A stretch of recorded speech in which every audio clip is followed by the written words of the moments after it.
আপা মনে হয় গ্রামে এসে অনেক আনন্দ পাইতেছেন। হ্যাঁ আনোয়ার ভাই, অনেক বছর পর নানু বাসায় যাচ্ছি, এই জন্য ভীষণ খুশি লাগতেছে। এইটা তো আপনার নানু বাড়ি না, তো চাইলে তো আপনি প্রতি বছরে আসতে পারেন। হ্যাঁ, এইটা একটা মিস্টেক করছি আমি, এখন আমার আফসোস হচ্ছে। প্রত্যেক বছরে আমি ছুটি পাইলে দেশের কত জায়গায় গেছি, কিন্তু নানু বাসায় আসি নাই। কত সুন্দর প্রাকৃতিক পরিবেশ, গ্রাম, মাটির ঘ্রাণ, অন্যরকম ভালো লাগতেছে।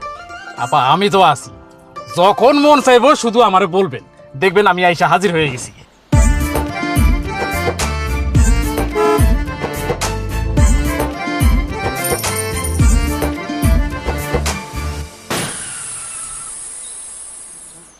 এই এই বদমাশ পোলাপান, এই খাড়া খাড়া হইতেছি। হায় হায় হায় সর্বনাশ, দিছে আমার চাক্কাটার পাঞ্চার কইরা। এই বদমাশ পোলাপান, আরে রে, উত্তেজিত হবেন না আনোয়ার ভাই, কি হয়েছে? আপা চাক্কাটার পাঞ্চার করে দিছে দেন ব্রেক দিয়া। আচ্ছা ঠিক আছে, বাচ্চারা তো একটু দুষ্টামি করবেই, আমিও এরকম ছোটবেলায় অনেক দুষ্টামি করছি। আপনি যান, দেখেন কোনো মেকার টেকার পান কিনা, গাড়িটা ঠিক করে নিয়ে আসেন। একা যাইতে পারবেন আপনি? আনোয়ার ভাই, আমার জন্মভূমি না, এটা আমি চিনবো না? আপনি ঠিক করে আসেন দ্রুত, ব্যাগ ট্যাগ সবকিছু নিয়ে এসেন। সাবধানে যায় না পা। ঠিক আছে, আপনি দ্রুত আসেন।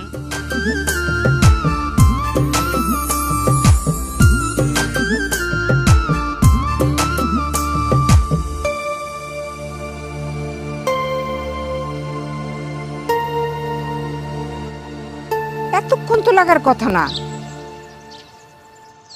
সে কখন ফোন করে বললো যে বাজার পার হয়েছে, এতক্ষণ লাগার কথা বলতো। আম্মা, রাস্তাঘাটে আবার কোনো বিপদ আপদ হইল না তো? কেমন কথা বলো তুমি? তোমার মুখে শুধু আজে বাজে অলক্ষণে কথা। এত আদেক খেদার কি আছে? শহরের মেয়ে 2 দিনের জন্য বেড়াইতে আসতেছে, তার জন্য তোমাদের এত টেনশনের কি আছে আমি সেটাই বুঝলাম না। আরে তুই তো একটু আগায় যায় দেখতে পারোস কি অসুবিধা হইলো। আমার এত ঠেকা পড়ে নাই যে তোমার নাতনির জন্য এখন আমি রাস্তায় যাব।